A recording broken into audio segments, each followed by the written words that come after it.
অনেক মেয়েরা রিলেশনশিপে যায় পয়সার জন্য। Why to become a gold digger, তাই বলে মেয়ে জাতির ওপর গোল্ড ডিগারের যে ট্যাগটা ওটা চাপিয়ে দেওয়া এটাও মানুষ এটাই মনে করে আজকালকার যুগে যে ও নয় তো অন্য কেউ তো আছেই, তাই না? যেহেতু মেয়েটা নিজে পছন্দ করছে সেরকম দেখে, সেজন্য মেয়েটাকে গোল্ড ডিগার হিসেবে ধরা হচ্ছে। তো যখন বলছো তখন যাচাই করে জেনে বুঝে ভালো করে তারপরে বলো। সবাই বাবা মার মধ্যেও একটা স্বার্থ কাজ করে, সবার মধ্যেই স্বার্থ কাজ করে। এই জেনারেশনের বেশিরভাগ মেয়েদের গোল্ড ডিগার হিসাবে দেখা হয়, এটা কি ঠিক, কি বলে মনে করো? হ্যাঁ, আমি এই সিচুয়েশনে আমিও এই জেনজিরই মেয়ে হই, তো আমি দেখেছি অনেক মেয়েরা রিলেশনশিপে যায় পয়সার জন্য, যেন ওরা নিজের সুখ সুবিধা দেখতে পারে, বহুতজন হয়। বাট এটার মানে এটা না যে সব মেয়ে এক হয়, যেরকম সব ছেলে এক হয় না ওরকম সব একরকম মেয়েও হয় না। তো আমি তো অ্যাটলিস্ট এই গোল্ড ডিগারটাকে প্রেফার করি না। আর আমি বলবো যারা প্রেফার করো ওরাও অন্যদের উপরে ডিপেন্ডেন্ট হওয়াচ্ছে ভালো, নিজের উপরে ডিপেন্ডেন্ট হও, নিজে কামাও, নিজে সব কিছু করো, ইন্ডিপেন্ডেন্ট থাকো। Why to become a gold digger? যারা পড়ে তাদেরকে দেখুক, যারা পড়ে না তাদেরকে দেখে কী লাভ? মানে যারা সত্যি এরকম হয় তাদেরকে বলা ঠিক আছে, যারা নয় তাদেরকে না বলাটাই ভালো।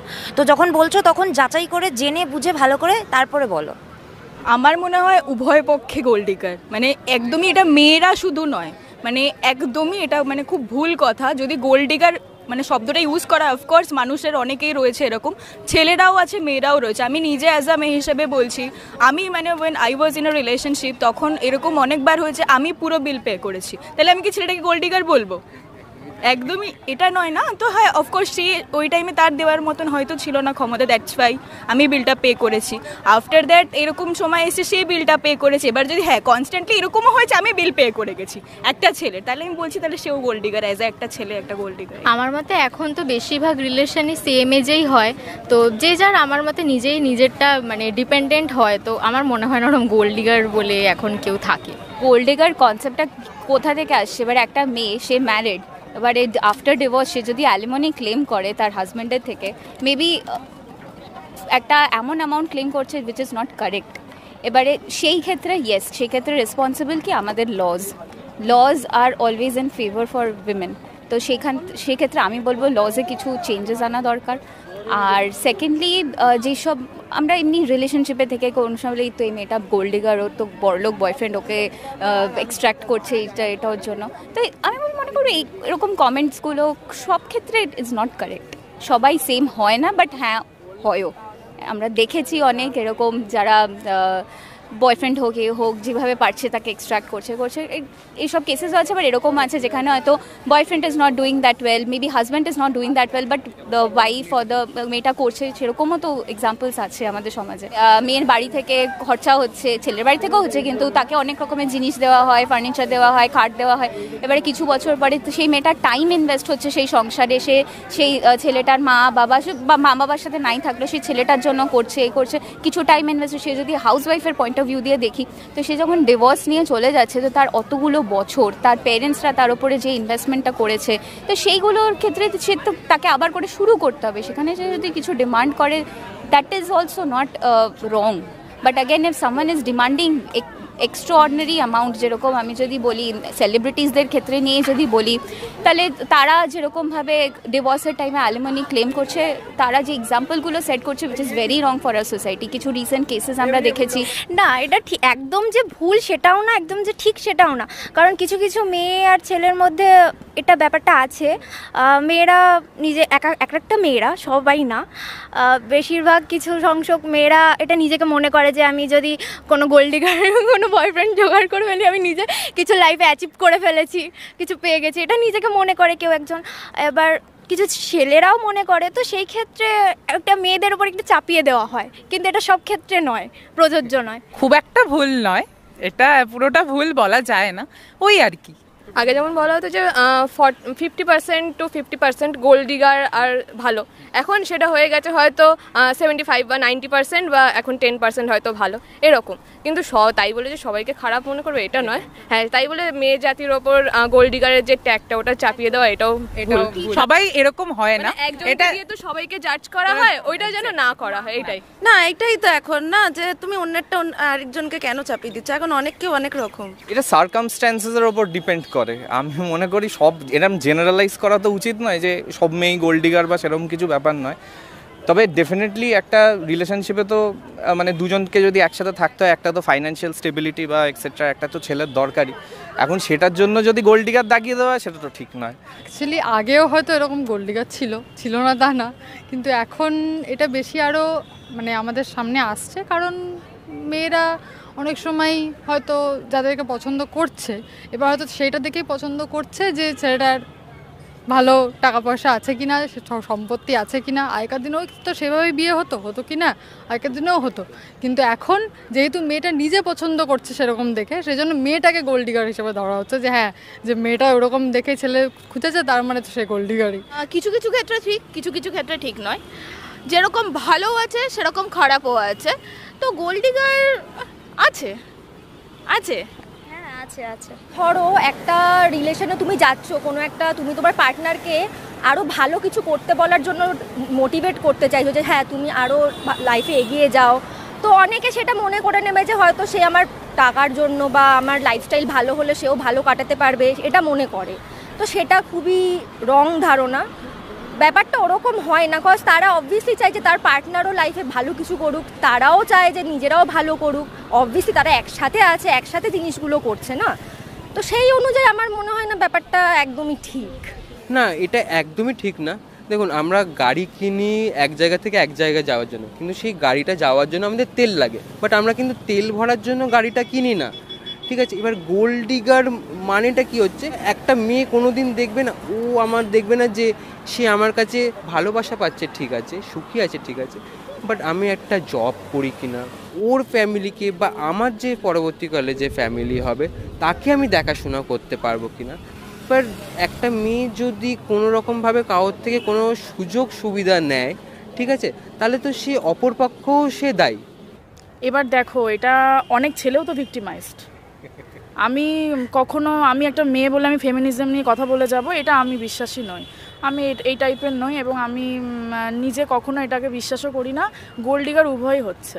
অনেক ছেলেও আমার মতন, তুমি যদি রাস্তায় কটা ছেলেকেও দাঁড় করিয়ে এরকম করো, অনেক ছেলেও ম্যারিড লাইফ এভাবে বঞ্চিত, ওয়াইফ এভাবে চিট করে চলে গেছে, তারপর লাখ লাখ টাকা ক্লেম করছে, সেও তো একটা হ্যারাসমেন্টের মধ্যে দিয়ে যাচ্ছে। গোল্ড ডিগার উভয়ই হচ্ছে। কে কিভাবে হবে।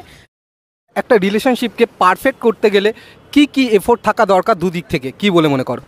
পারফেক্ট রিলেশনশিপের জন্য টাইম, দুজনকেই যতই বিজি হোক না কেন দুজনেরই সমানভাবে টাইম বের করে দুজনকে দিতে হবে। ছোট্ট ছোট্ট এফোর্টস, ছোট ছোট খেয়াল রাখা, এইগুলো থাকলেই রিলেশনশিপ বছরের পর বছর টিকে যাবে। মানে আমার ক্ষেত্রে আমার খুব বেশি এক্সপেন্সিভ গিফটস আমার চাই না, আমাকে একটু টাইম দিক, আমাকে একটু নিয়ে বেরোক, আমার ঘুরতে যেতে ভালো লাগে তো একটু ঘুরতে নিয়ে যাক, একটু টাইম দিক আমাকে, ব্যাস এগুলোই চলবে। আমি মনে করি সবচেয়ে প্রথম তো রেসপেক্ট সবচেয়ে বেশি দরকার, not just for your partner, equal respect থাকতে হবে for a partner's family too. আর রাহাবাদ কেয়ার হতে হবে, অবভিয়াসলি লাভ, রেসপেক্ট, কেয়ার এগুলো তো থাকতেই হবে। লয়ালটি সবচেয়ে বেশি, বিকজ পার্টনার কোথাও যদি যাচ্ছেও অ্যাটলিস্ট বলে যাওয়াটা সবচেয়ে বেশি দরকার। লয়ালটি বহুত ম্যাটার করে। আর ইনকাম তো দেখো ছোট বড় সবাই করতে পারে, তো যদি পার্টনার ইনকাম করে তার সাথে যদি আমিও ইনকাম করি, ঘর তো চলেই যাবে। এফোর্টস সবার প্রথম উভয় পক্ষে, ছেলে এবং মেয়ে, প্রথম তাদের আজকে জেনারেশনের পয়েন্ট অফ ভিউ দিয়ে আমি বলছি, মাথা থেকে এটা বের করতে হবে যে আমার কাছে অনেক অপশনস আছে। যেই মোমেন্টে তারা এটা ভুলবে যে আমার কাছে অপশনস এ না তো আর একজন, এই ব্যাপারটা যখন তাদের মাথা থেকে বেরোবে তবে তারা অ্যাডজাস্টমেন্ট করা শুরু করবে, তবে তারা একে অপরকে বোঝা শুরু করবে। তবে হারানোর ভয়টা থাকতে হবে, হারানোর ভয় নেই। আমি ডিরেক্ট কথা বলবো, sex is something very easily available নাওয়াডেজ। তো তাই জন্য এই জিনিসটা যখন মানুষে বুঝবে যে না, আমার সেক্সের ওপর আমার ভালোবাসাটা, আমার সেই কম্প্যানিয়নশিপটা দরকার, তখন মানুষে একটা রিলেশনশিপে থাকার চেষ্টা করবে বা সেটাকে সেটাকে আগে নিয়ে যাবে সেই এক্স্যাক্টলি মানুষ এটাই মনে করে আজকালকার যুগে যে ও নয় তো অন্য কেউ তো আছেই, তাই না? তো এটা যখন সে ভুলবে, আমাদের কাছে ভালোবাসার মানুষ বলতে মা বলো বাবা বলো এগুলোর তো অপশন হয় না, এগুলো আমাদের লাইফে একটা করি। তো যদি আমরা এটা মনে করি ভালোবাসার মানুষ আমাদের লাইফে একটাই, তাহলে আমার মনে হয় বেটার হবে। যদি তুমি কাউকে জিজ্ঞেস করো যে তুমি সিঙ্গেল অর নট, ধরো সে বললো সিঙ্গেল, বাট আমি চাইছি কেউ একজন থাকুক, বাট অতটা সিরিয়াস নই, মানে কীরকম casual. What is this casual thing? মানে আমি এটা বুঝতেই পারি না যে ক্যাজুয়ালি রিলেশনশিপে কীভাবে থাকা যায়। তাহলে তো সেটা রিলেশনশিপই নয়, তাই না? ওই এফর্টটা অ্যাকচুয়ালি প্রচণ্ডভাবে ম্যাটার করে, যে একটা লং টার্মের জন্য ভাববো অ্যাটলিস্ট কতটা কি হবে না হবে এটা ডিপেন্ড করছে, বাট অ্যাটলিস্ট মাইন্ডসেটটা ওইভাবে রাখবো যে মানে একে ভালো লাগছে বা ওর সাথে থাকতে চাই, অ্যাটলিস্ট এইভাবে ভাবো তোমরা যে আমি থাকতে চাই। মানে ক্যাজুয়াল হ্যাঁ ঠিক আছে হলে হবে, গো উইথ দ্য ফ্লো। রে বাবা রে, গো উইথ দ্য ফ্লো, মানে এত বেশি সবাই এই টার্মটা ইউজ করছে এখন, দেখা যাবে কি হবে, এই থটটা খুব চেঞ্জ করা উচিত। ফার্স্ট অফ অল আমি মনে করি টাইম দেওয়া দরকার, একে অপরকে টাইম দেওয়া দরকার, আন্ডারস্ট্যান্ডিং দরকার, এবং পরিস্থিতি অনুযায়ী অ্যাডাপ্টেবিলিটি ক্ষমতা যেটা আমি মনে করি এটা ভীষণ জরুরি। মানে সার্কামস্ট্যান্সেস কীরকম আমি সেটাই মানাতে পারছি কিনা, আই থিঙ্ক দ্যাট ম্যাটার্স আ লট। টাইমটা খুব বেশি ইম্পর্টেন্ট। আজকালকার দিনে লোকজন ভীষণ ব্যস্ত হয়ে পড়েছে, মানে চাকরি বাকরি কাজকর্মর ক্ষেত্রে, নিজেদের পড়াশোনার ক্ষেত্রে, যাই হোক না কেন, সে ভীষণ মানে মনে করছে যে ঠিক আছে রিলেশনশিপে আছি টাইম তো আর কি মানে পরে দিলেও চলবে, এরকম টাইপের ব্যাপার। টাইমটা দেওয়াটা খুব ইম্পর্টেন্ট, লয়্যালটি অবভিয়াসলি, আর রেসপেক্ট তো আছেই, দুতরফেই থাকা দরকার।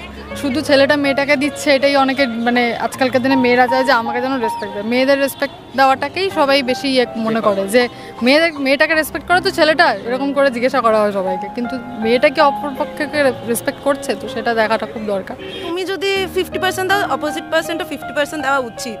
মানে একদিকে তো আর হয় না, এক হাতে যেমন তালি বাজে না সেরকম এক হাতে কখনো কিছুই হয় না। আমার কাছে এটাই যে মেন্টালিটি সেম থাকলে সব কিছু ঠিক আছে। তুমি একজন, সে আমার যদি লাইফ পার্টনার চাকরি করে, তা তার লাইফ আলাদা, আমার লাইফ আলাদা, তো মেন্টালিটি সেম থাকলে আমার মনে হয় সব ঠিক আছে। মানিয়ে নিতে হবে, অবশ্যই দুজনকে মানিয়ে নিয়ে চলতে হবে। একটা রিলেশনশিপ টেকানোর জন্য অবশ্যই দুজনকেই দুজনের পার্সপেক্টিভ থেকে দেখতে হবে।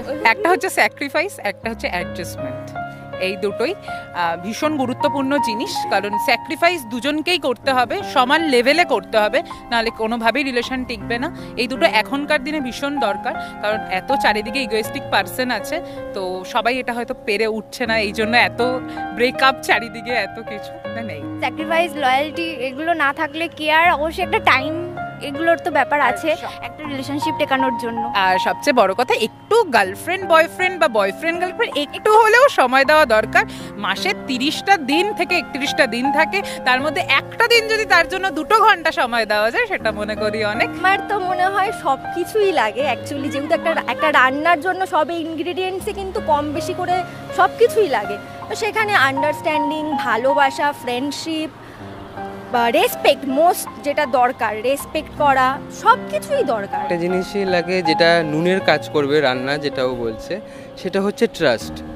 আমি যদি ওকে ট্রাস্ট না করতে পারি, ও হয়তো আমার জন্য সব করছে সকাল থেকে রাত, বাট কোনো টাইম যদি আমার মনে হয় যে I have some issue on trust issue, then ওর সব কিছু কিন্তু বেকার চলে যাবে। আজকে টেকনোলজিতে ও হয়তো আমাকে রাত 12টায় গুড নাইট বলে শুয়ে পড়লো, কিন্তু টেকনোলজি এরকম একটা জিনিস, হয়তো তার 12 মিনিট পর দেখাচ্ছে যে অনলাইন ছিল, তারপরে অফলাইন হয়েছে।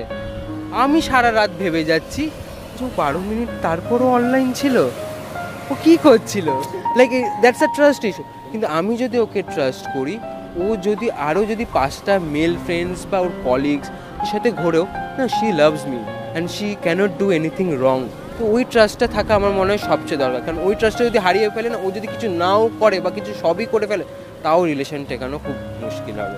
দুজনের মধ্যে বন্ধুত্বটা থাকাটা খুব ইম্পর্টেন্ট। আমি আরেকজনের কাছে নির্দ্বিধায় সব কথা বলতে পারবো, আমি কারোর সাথে যদি ফ্লার্ট করে আসি সেটাও যেন আমি তাকে বলতে পারি, সেটাই আমার মনে হয় সব থেকে বেসিক জিনিস একটা রিলেশনে।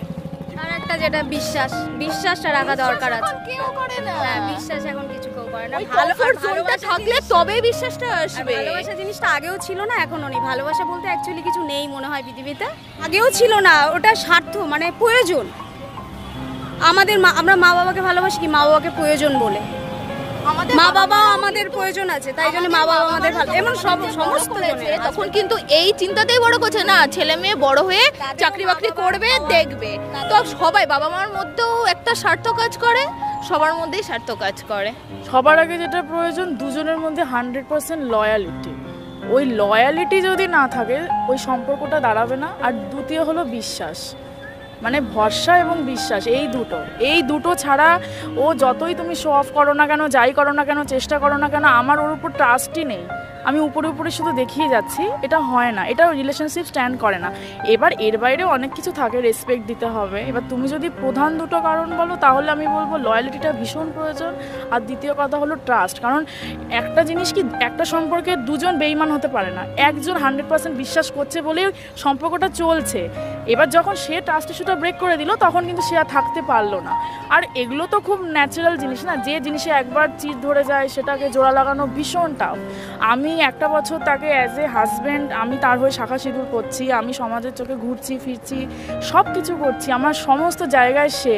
তো আমি কি কোনোদিন এক্সপেক্ট করেছি যে সে এতটা চিট করবে? আমি তাকে লাস্ট অবধি এটাও বলেছিলাম, আমি যদি জানতাম যে তুমি কোনো মেয়ের সাথে অ্যাটাচড, আমি তাও ভাবতাম যে ইটস ওকে, সে একটা ছেলে, সেটা মেয়ের সাথে অ্যাটাচ হয়েছে, আমি হয়তো তাকে সেই জায়গাটা দিতে পারিনি, কিন্তু সে তো আমার সাথে পুরোটাই চিট করেছে। তো এই জিনিসগুলো, এই দুটো জিনিস আমি মনে করি সবার আগে প্রয়োজন। প্লিজ ফ্রন্ট অফ সোমনাথ চ্যানেলটাকে লাইক, শেয়ার এন্ড সাবস্ক্রাইব করে দিও, কারণ আমরা সবাই ফ্রন্ট অফ সোমনাথের ফ্যামিলি।